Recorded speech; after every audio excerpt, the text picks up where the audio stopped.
Feminism has become something of a dirty word in certain circles. I wonder why.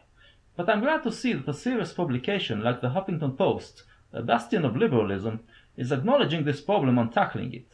As a lifelong feminist, I want to know that I can still hold this label without being ashamed of it. Are you finally going to address the criticism with good arguments?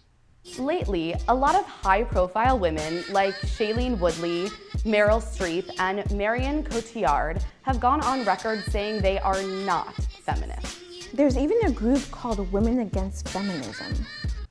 Yeah, you forgot to mention one important thing. They are talking only about feminism as it is manifested today in North America and Western Europe. This is what you are called upon to defend.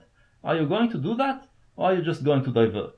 But what are these women really saying when they declare they aren't feminists? I see. Instead of answering the criticism, you'd rather label all of us as idiots. Go ahead then, O all-knowing one. Tell us what we stupid peasants are thinking, and then tell us what feminism really is.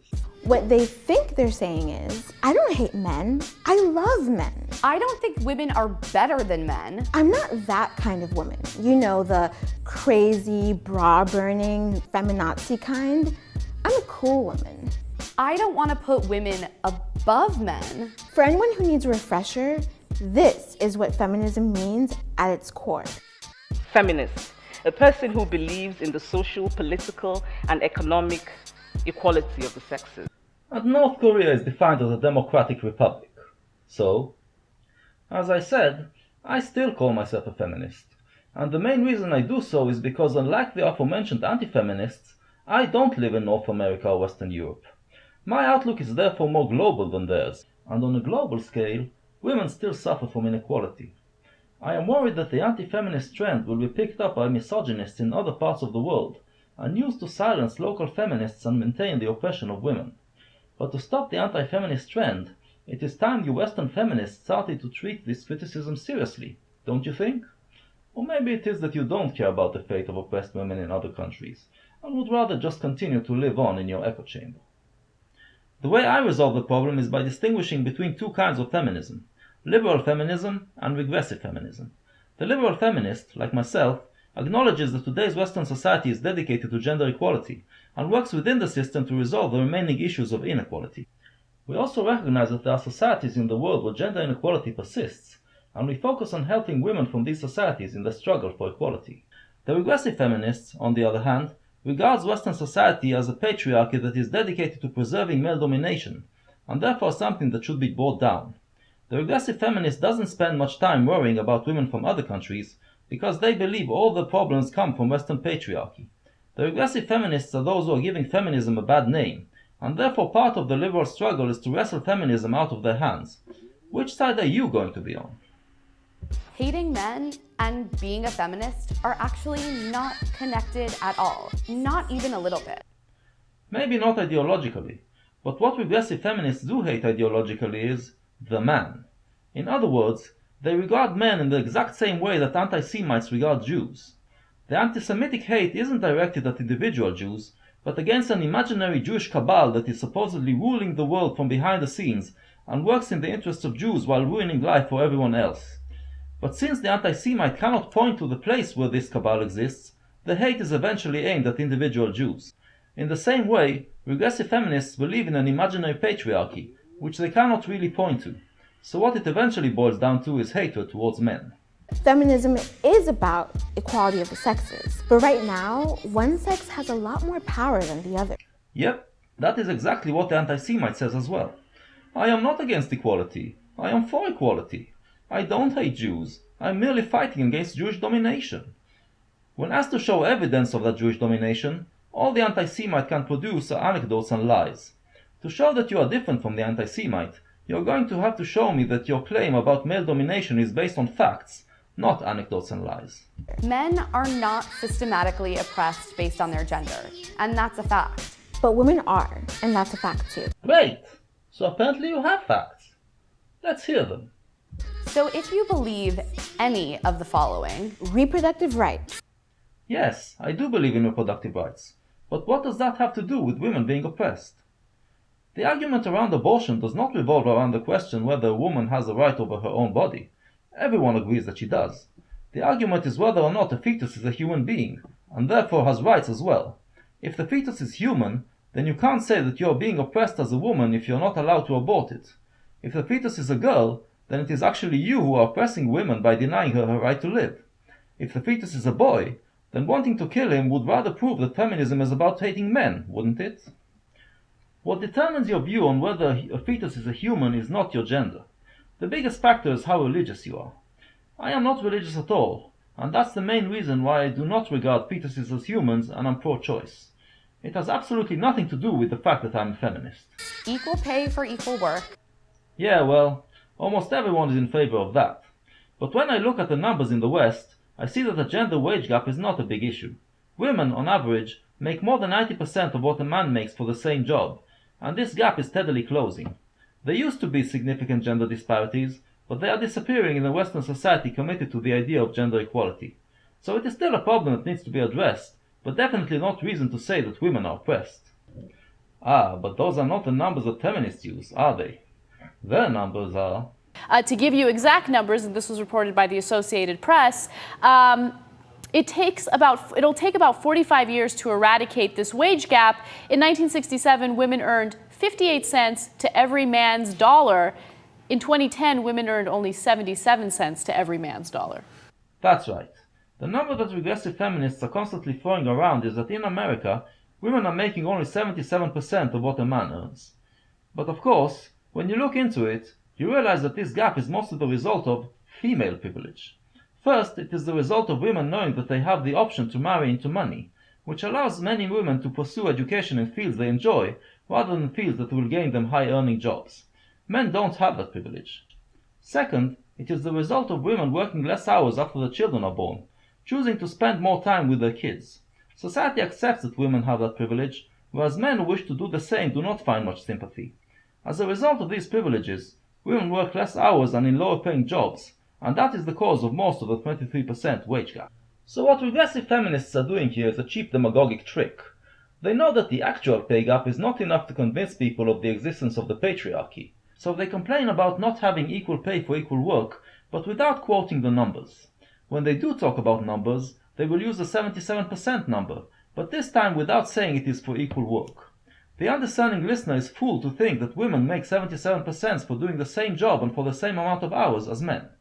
When called on it, feminists facetiously revert to the actual numbers to prove that the wage gap does exist and is not a myth, all in the service of maintaining the narrative that women are being oppressed by the patriarchy. Now, some regressive feminists use a different argument when presented with the fact that the wage gap is mainly the result of women's choices. The wage gap is often dismissed as being a result of women's preferences and career choices. However, these preferences are often based on social and cultural factors that affect the lines of work that women go into and the way that work is valued. Women are told from birth that there are specific talents and preferences that girls are supposed to have, and they're nurtured and encouraged accordingly. This is reinforced in all areas, including education, the media, and eventually the workforce. Yes, but you somehow forget to mention that these gender expectations affect men as well. And as we've established before, the result of these expectations is actually that women are more privileged. You might say that the men getting screwed proves that the system is wrong and should not enforce such expectations, but then you don't get to call it patriarchy. If it turns out that men also suffer from it in some significant ways, then you can't claim that the system is oppressive towards women. Alright, so far your facts seem to indicate that our society is actually more of a matriarchy than a patriarchy. What else you got? Seeing diverse bodies, ethnicities, and gender expressions on screen and in magazines. What does that have to do with the oppression of women exactly? I have found no evidence that this problem, if it is a problem at all, affects women more than men. Providing education to 62 million girls who don't have access to it. In the West, according to recent stats, girls are doing much better in the education system than boys. But now you are not talking about the West, are you? None of those 62 million girls you talk about live in the West. In another act of shameless demagoguery, you are taking a third world problem and making it seem like it's a global problem, to bolster your argument that women in the West are also oppressed. After such a diversion, do you really expect me to believe that you really care about those 62 million girls which you just exploited for your memes? Ending sexual violence. Ending sexual violence? We all agree that sexual violence is a crime, and crime should be fought. There are ways to reduce sexual violence, and Western society has done a spectacular job in doing so. In the US, the rape rate has gone down almost 90% over the past 35 years. But you are not content with that. You are talking about ending sexual violence. You are essentially talking about abolishing crime. What you are advocating for here is the establishment of a police state. Is that what feminism is about now? Wanting a police state? Interestingly, you are not talking about ending any other type of violent crime. If sexual violence can be ended, as you seem to indicate, then any other type of violence can be ended as well. But for some reason, you are not advocating for that. You are advocating only for ending the type of violence that affects mainly women. Tell me again how your feminism is not about putting women above men. But I think I know why you put it this way. You don't really think that sexual violence can be ended, but you want to make it seem like it is possible, because then you can say that the fact that it still exists is proof that the patriarchy exists, and then you have an excuse to keep on hating men. This is what this is really all about, isn't it? Having women in government, having women CEOs. You have women in government, and you have women CEOs. They might be outnumbered at the moment, but the number is steadily growing. That is evidence that Western society is actually dedicated to equality. You know, basic gender equality. Surprise! You're probably a feminist. I am a feminist, which is why I despise you. Feel free to identify or not identify any way you want. But if you say you're not a feminist, at least understand what the term actually means. Alright, let's see what it means, according to what you've presented here. You are claiming that it is a fact that women are systematically oppressed in the Western society that you live in, but you presented no evidence for it. Instead, you talked about reproduction rights and body diversity, two things that have nothing to do with the oppression of women. Lack of education for women in the Third World, which has nothing to do with oppression of women in the West. Wage equality and representation in government, two problems that are in the process of being solved.